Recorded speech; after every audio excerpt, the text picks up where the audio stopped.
Hello everyone, welcome back to Webtech Tutorial.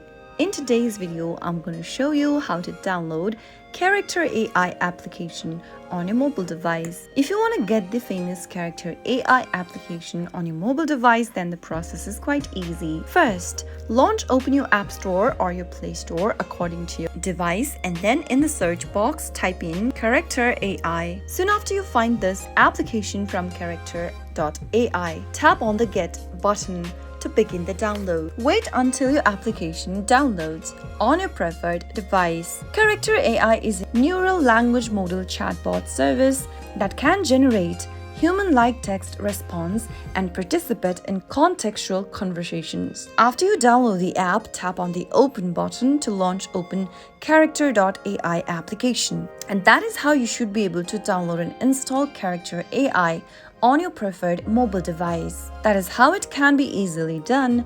If you found the video to be helpful, go ahead and give us a thumbs up. Don't forget to subscribe to the channel by hitting the subscribe button. Also press the bell icon so that you'll never miss another upcoming upload from us. I'll see you again in the next episode. Goodbye till then.